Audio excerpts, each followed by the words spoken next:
यत्र रघुनाथ कीर्तनं तत्र तत्र कृतमस्तकाञ्जलिम् बाष्पवारि परिपूर्णलोचनं मारुतिं नमत राक्षसान्तकम्। गोविंद मेरी यह प्रार्थना है, भूलो न मैं नाम कभी तुम्हारा। निष्काम हो के दिन रात गाऊं, गोविंद दामोदर माधवेति। देहांत काले मम सामने हो, बंसी बजाते मन को लुभाते। गाता यही मैं तननाथ त्यागूं, गोविंद दामोदर माधवेति। याज्ञवल्क्य भरद्वाज मुनि उमा समेत महेश, बंदों तुलसीदास पुनि कागभुसुंडी खगेश। सिया मांडवी उर्मिला श्रुति कीरति बरबाम। चार ललन चारो लली तुलसी करत प्रणाम। जानकी जीवनम वंदे मांडवी प्राणवल्लभम्। उर्मिला रमणं वंदे कीर्तिकांतं नमाम्यहम्। प्रभु अवतार कथा पुनि गाई, तब शिशु चरित कहसी मन लाई। एक बार जननी अनवाए, करि श्रृंगार पलना पौढ़ाए। जहाँ श्यामली सलीला, यमुना लहर लोल लहराती। मंदाकिनी थोड़ी दूरी पर उसमें है मिल जाती। दक्षिण दिशि कगार है ऊंचा, उत्तर बालू ढाले। जिससे मिल सौभाग्य मानते जहाँ बहुत से नाले। पीपल जम्बू रसाल आमल कवटगल बहिया डाले। शीतल मंद सुगंध वायु का झोंका सुरभि उछाले। तुलसी नगरी राजापुर, बांधा यमुना के तीर। राम जानकी रक्षक जिनके, चौकी हनुमत वीर। प्रातः रवि छवि जल में अनुपम अपनी जहां निहारे। और अभी चलना है मुझको यह सुधि जहां बिसारे। पशु पक्षी भी जहां राम का नाम लिया करते हैं। पशु पक्षी भी जहां राम का नाम लिया करते हैं। जय तुलसी कह राम चरित रसपान किया करते हैं। चित्रकूट के घाट में भई संतन की भीड़। तुलसीदास चंदन घसे, तिलक देत रघुबीर। पढ़ता दोहा की रसवान, हनुमत कह कर चिल्लाता। जहां बानरों का दल मिलकर सबसे हाथ मिलाता। जहां जन्म लेता हर बच्चा राम नाम ही बोले। राम है राम प्रथम दांडी, पर बनिया कह कर तोले। जिसकी स्मृति में तुलसी का पौधा लगे प्रांगण में। जहां कह रहा कण कण तुलसी, जन्मे राजापुर में। विद्वानों की खान सदा, ऋषि कवि ही है उपजाता। जो द्वितीय काशी कह कर भारत में पुकारा जाता। बोलिए सियावर रामचंद्र की जय। परमाराध्य श्री सीता रामचंद्र जी महाराज, भगवान भूत भावन शंकर जी, श्री सीताराम जी के चरण कमलों में नित्य अनुराग रखने वाले हनुमान जी महाराज, कालजयी ग्रंथ श्रीमद रामचरितमानस के प्रणेता अहरनिश पूज्यपाद गोस्वामी जी महाराज, श्री राम कथा सत्संग लिंक से जुड़े हुए समस्त समादरणीय महानुभावों, अर्चनीय वंदनीय पूजनीय माताओं तथा बहनों, इस पावन कार्यक्रम के संयोजक एवं संचालक आदरणीय पटेल जी, आज के प्रथम लिंक के वक्ता पूज्य चरण मानस भूषण पंडित शर्मा जी महाराज, और तृतीय लिंक में हम जिन्हें सुन पाएंगे बहुत ही सम्माननीय आदरणीय देशमुख जी। आइए प्रथम गोस्वामी जी महाराज के जीवन वृत्त पर थोड़ी सी चर्चा, पश्चात राम कथा का निवेदन। गोस्वामी जी महाराज ने सर्वप्रथम 53 वर्ष की आयु में अर्थात संवत 1607 में भगवान श्री रामचंद्र जी महाराज का दर्शन प्राप्त किया। मानस जी की रचना का प्रारंभ तो 77 वर्ष की आयु में गोस्वामी जी ने किया है आरंभ। भगवान श्री रामचंद्र जी महाराज का दर्शन जिस समय चित्रकूट के घाट में गोस्वामी जी महाराज ने किया, गोस्वामी जी महाराज भावभूमि में अवस्थित हो गए। ध्यान में उन्होंने अपना नेत्र बंद कर लिया और जब नेत्र खोले तो देखा भगवान अंतर ध्यान हो चुके थे। तुलसीदास जी महाराज की ख्याति तब बहुत तेज गति से बढ़ने लगी थी। भगवान श्री रामचंद्र जी महाराज का भजन किया करते थे, राम कथा का गायन किया करते थे। अब लोगों की भीड़ गोस्वामी जी महाराज के पास पहुंचने लगी और परिणाम ये हुआ कि गोस्वामी जी महाराज के भजन में विघ्न पड़ने लगा। तब गोस्वामी जी महाराज ने मन में विचार किया कि इस तरह भजन में विघ्न का पड़ना अच्छा नहीं है। ऐसा विचार कर गोस्वामी जी महाराज ने गुप्त रूप से भजन करना आरंभ किया।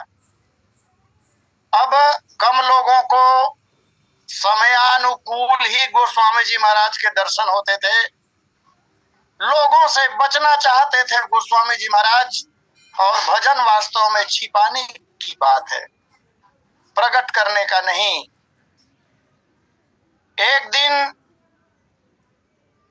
दयानंद नामक एक संत पधारे,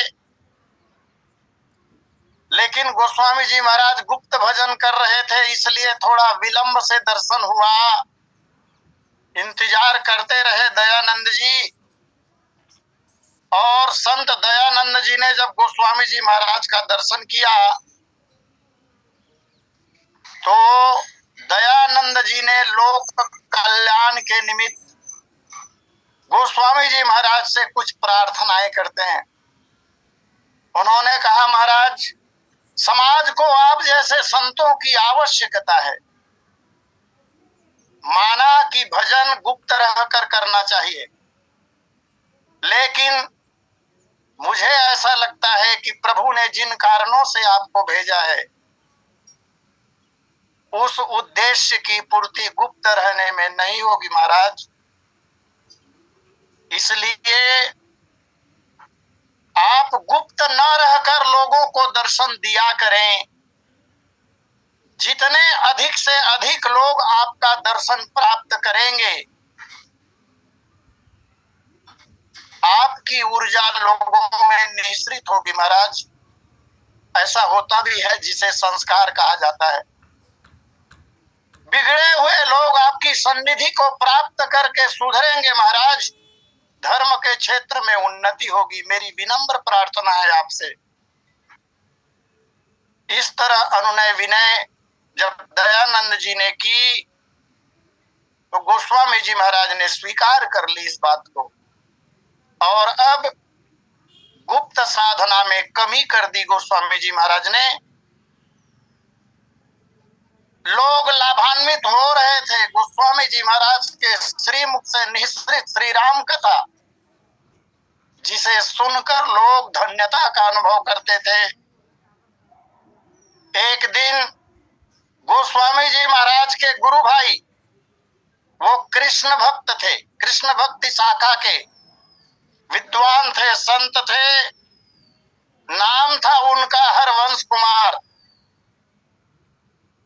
बाबा नरहरि दास जी महाराज के ही शिष्य थे। उन्होंने जब सुनी वृंदावन में रहते हुए गोस्वामी जी महाराज की ख्याति, तो अपने गुरु भाई से मिलने की इच्छा जागृत हुई और मिलने के पूर्व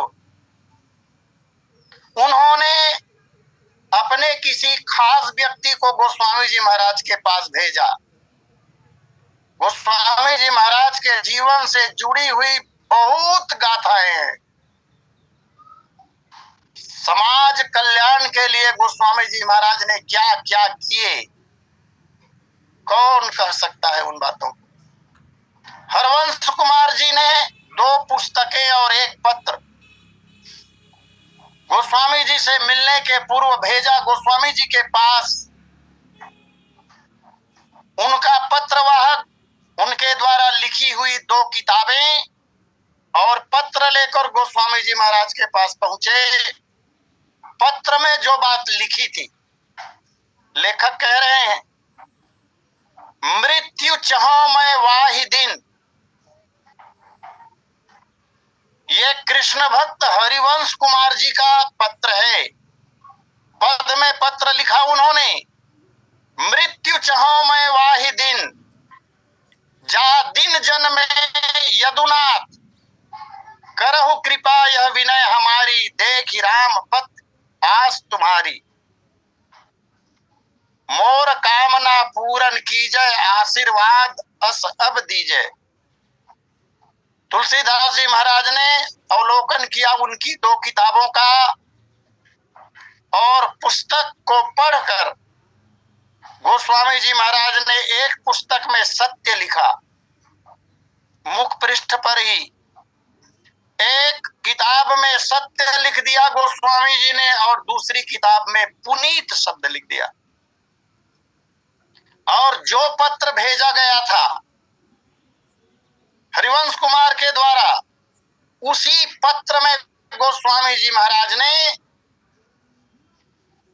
पद में ही मानस जी की एक पंक्ति लिख दी, एक चरण ही लिखा, पूजा ही मन कामना तुम्हारी। और उसी वर्ष जैसा कि पत्र में हरवंश कुमार जी ने लिखा था, मैं उस दिन मरना चाहता हूं जिस दिन भगवान कृष्ण का जन्म होगा। और उसी वर्ष कृष्ण जन्माष्टमी के दिन हरवंश कुमार जी ने अपने देह का त्याग किया। इस तरह उसकी मनोकामना पूरी हुई। भविष्य दृष्टा थे गोस्वामी जी महाराज। पूजा ही मन कामना तुम्हारी, यह लिख कर उनकी जो मनोकामना थी उसे सिद्ध किया था गोस्वामी जी ने। यह बात जब हुई, इस घटना के बाद स्वाभाविक है ऐसा महापुरुष जिसने कुछ दिन पूर्व कोई बात कही हो और वह घटित हो जाए, आज का समय यदि होता तो चमत्कार का बाजार ही चल जाता।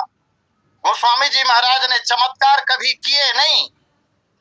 हाँ, चमत्कार अपने आप हो गया। एक दिन मैंने यह बात और कही थी।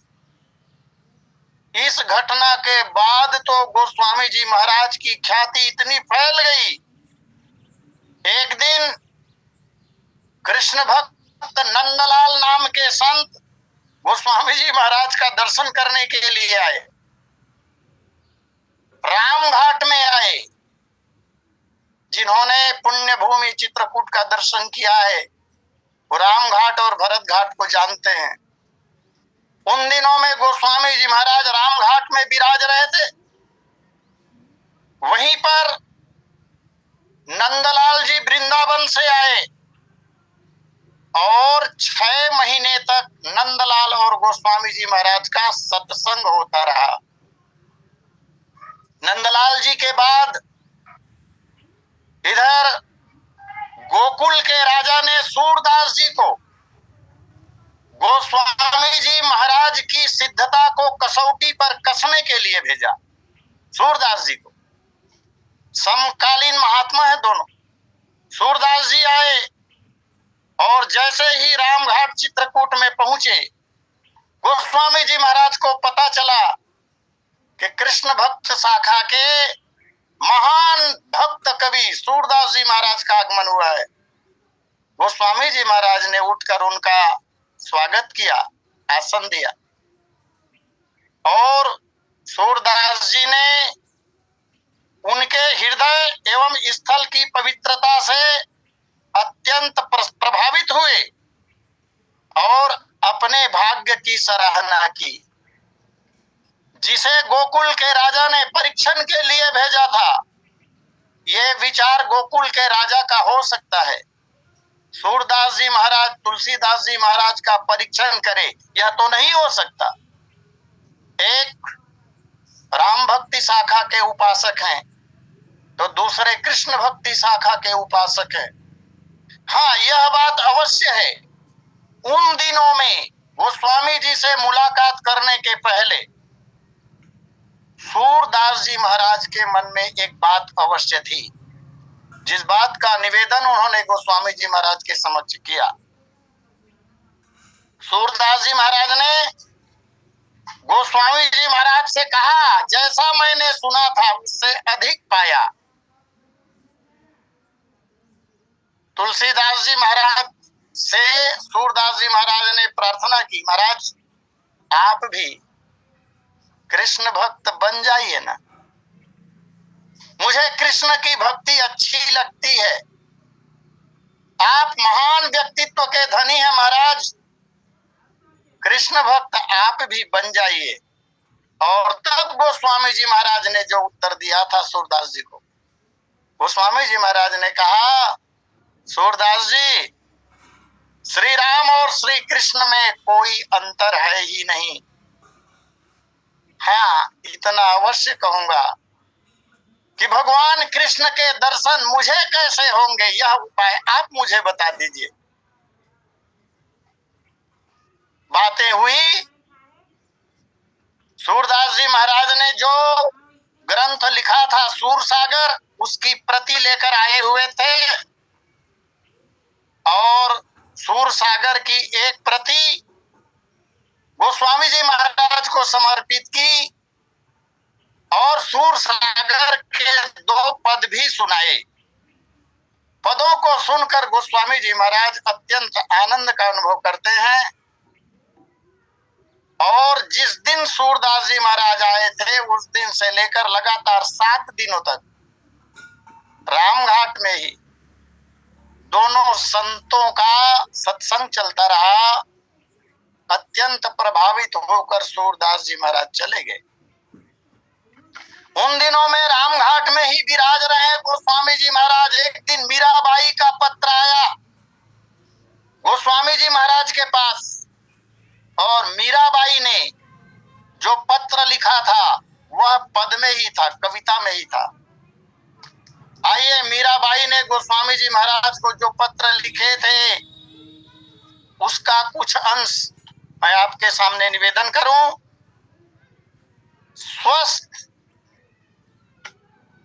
स्वस्ति श्री तुलसी कुलभूषण दूषण हरण गोसाई, 12 बार प्रणाम करूं अब रहूं शोक समुदायी।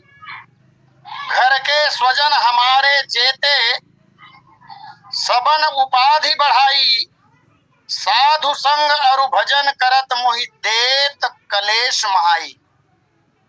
पत्र में उन्होंने लिखा, मैं जब भगवान श्याम सुंदर कृष्ण की स्तुति करती हूँ, उनका भजन करती हूँ, ध्यान करती हूँ, तो मेरे परिवार के लोग मुझे बहुत सताते हैं महाराज।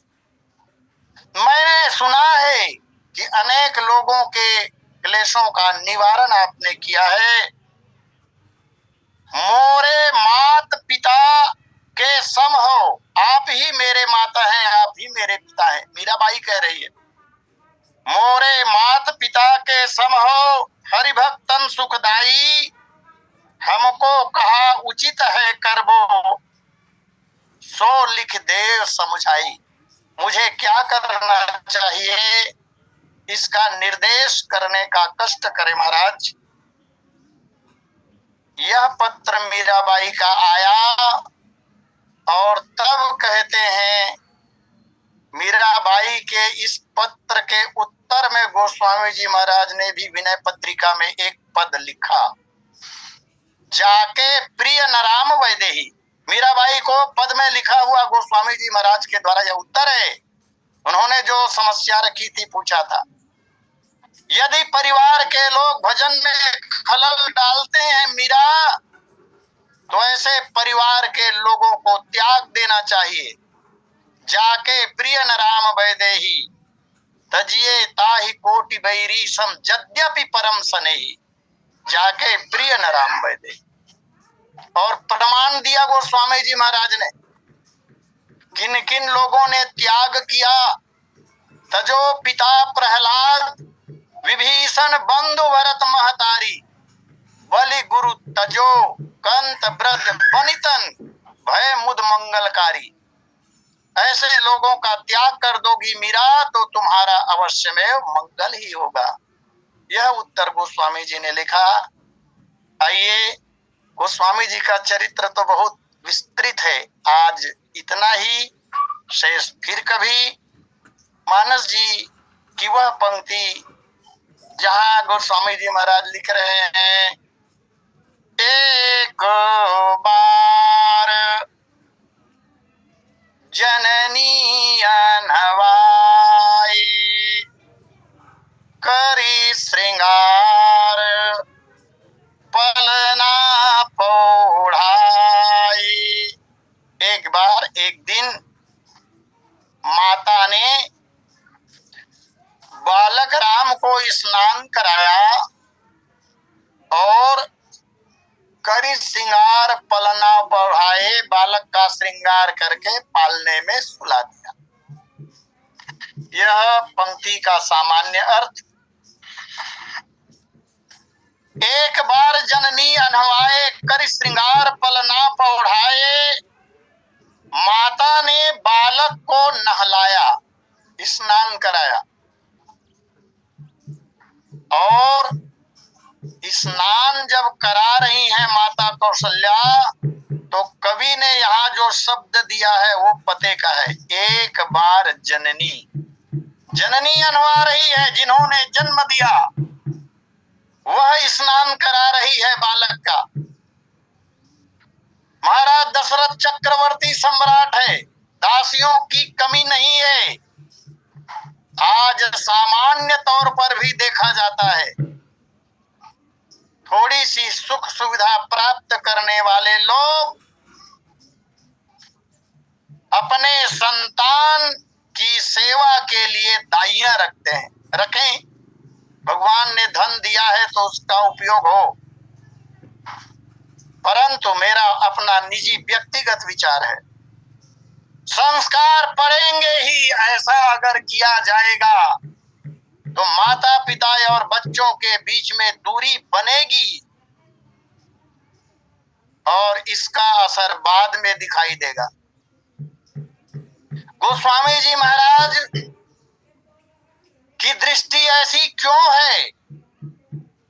राजमहिषी पट्ट महिषी कौशल्या माता अपने बालक का स्नान करा रही है और अयोध्या साम्राज्य की साम्राज्ञी है।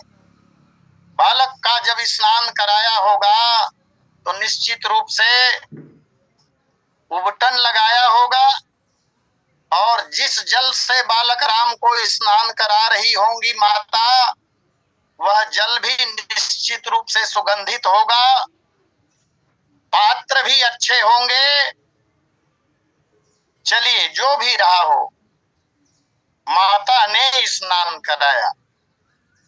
यहाँ गोस्वामी जी महाराज ने एक बार शब्द दिया, और आप सब मानस जी के बड़े विज्ञ पाठक हैं।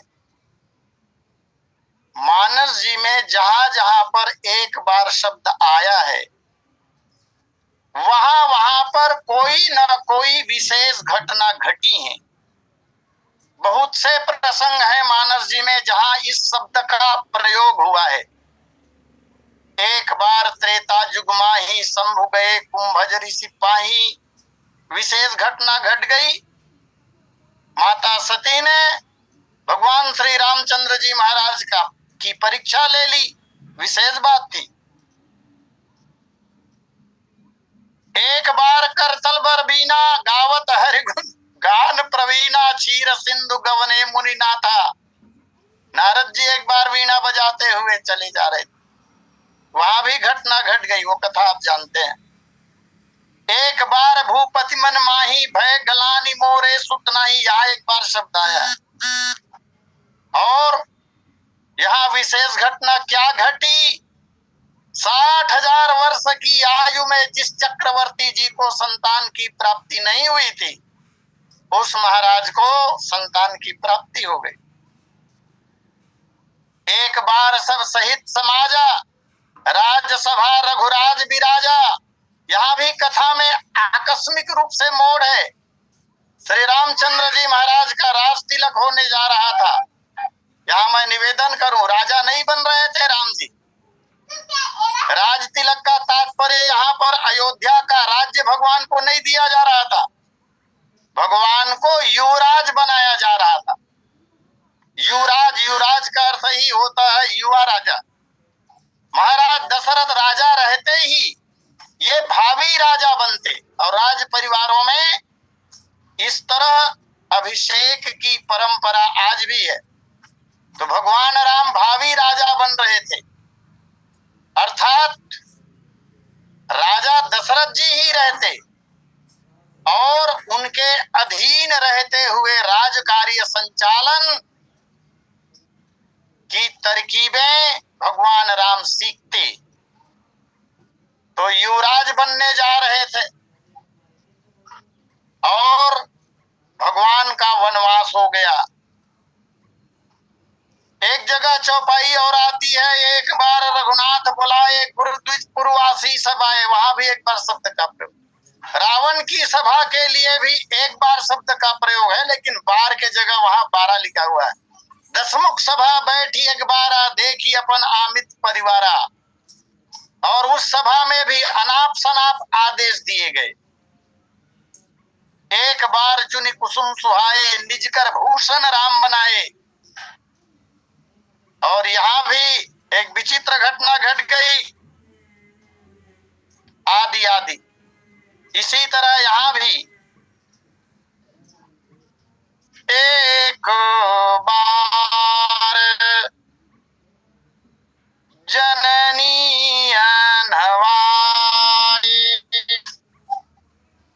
श्रृंगार पलना पौढ़ाए।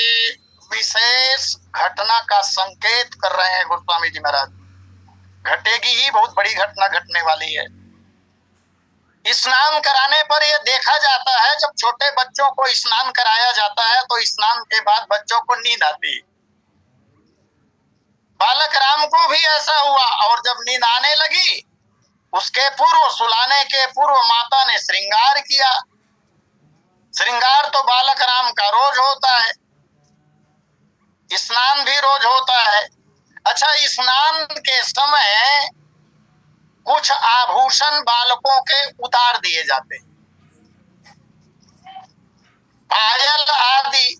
स्नान कराते समय हाथ पैरों को रगड़ते समय कहीं चोट ना जाए, कुछ गहने, सारे नहीं, कुछ उतार दिए जाते हैं और बिंदी, चंदन आदि, तिलक आदि जो लगा होता है वो धुल जाता है। इसलिए स्नान के बाद श्रृंगार करने की परंपरा रही है। कर श्रृंगार पलना पौढ़ाए, बालक राम को भी अब नींद आने लगी है। आभूषणों से विभूषित किया और पलने में माता ने बालक को पौढ़ा दिया। पौढ़ाने के पश्चात अब बालक सो रहा है। माता के पास अब अवकाश है, क्योंकि बालक जब नींद में है तब माता अन्य गृह कार्य को संपन्न करेगी ही। और यहाँ गोस्वामी जी महाराज ने कहा कि बालक को पालने में सुला देने के बाद माँ क्या कर रही है, तो बोले निज कुल इष्ट देव भगवान पूजा हेतु किन्ह स्नाना। निज कुल इष्ट देव, अपने कुल के इष्ट देव जिनका नाम क्या है, तो बोले भगवान है।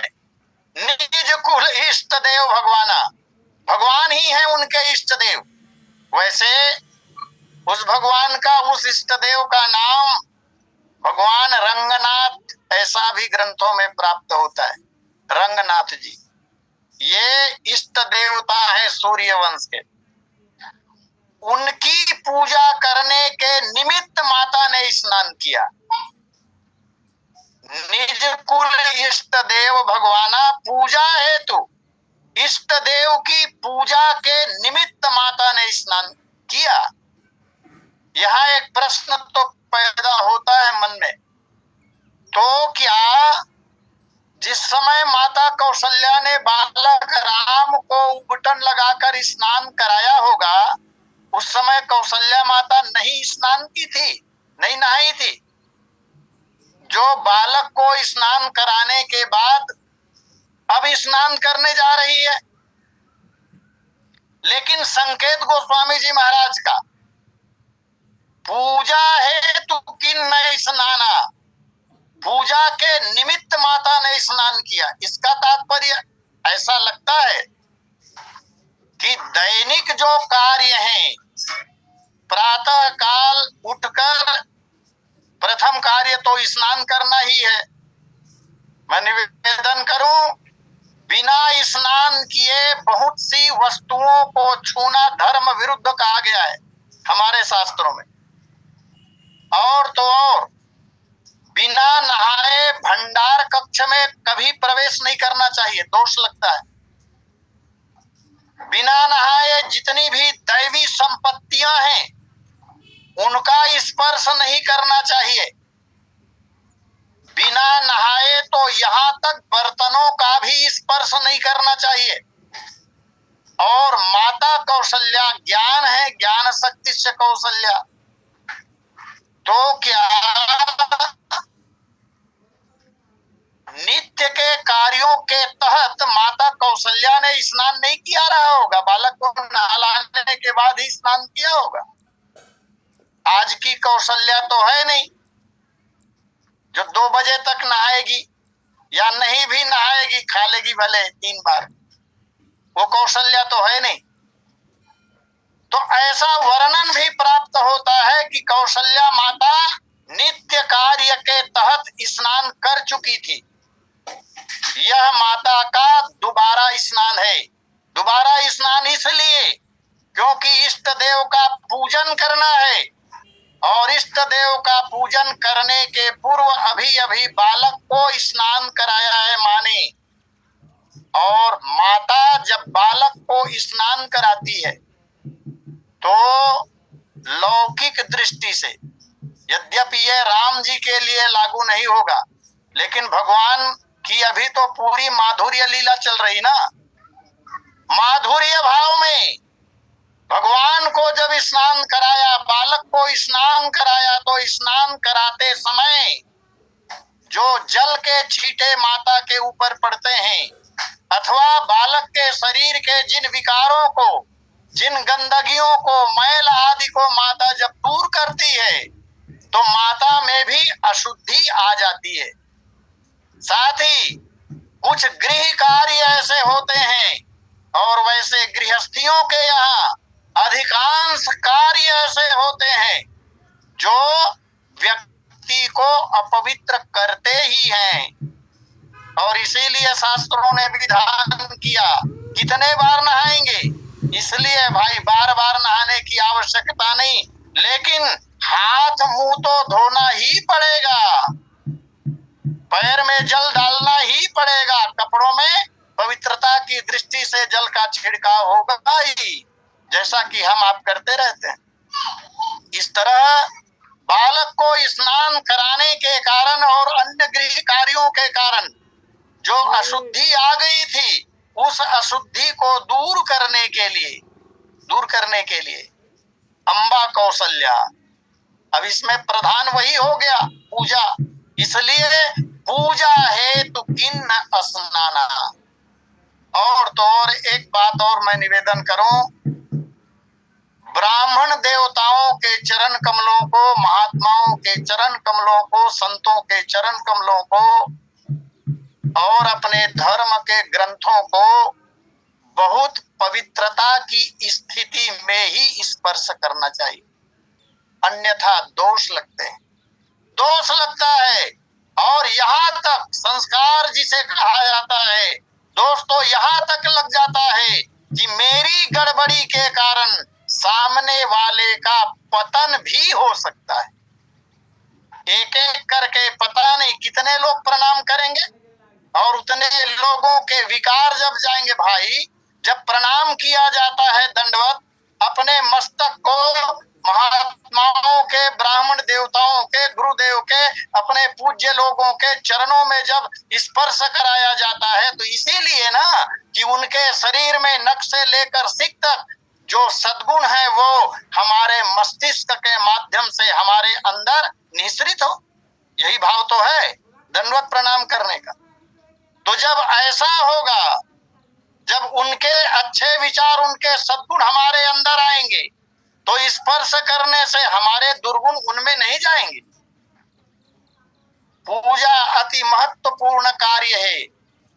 षोडशोपचार, दशोपचार, पंचोपचार, और यह भी संभव यदि न हो तो मानसिक पूजा करने का विधान है। आज माता अपने इष्ट देव भगवान रंगनाथ का पूजन करने के लिए निज कुल इष्ट देव भगवाना पूजा हेतु किन्ह स्नाना, स्नान करती हैं।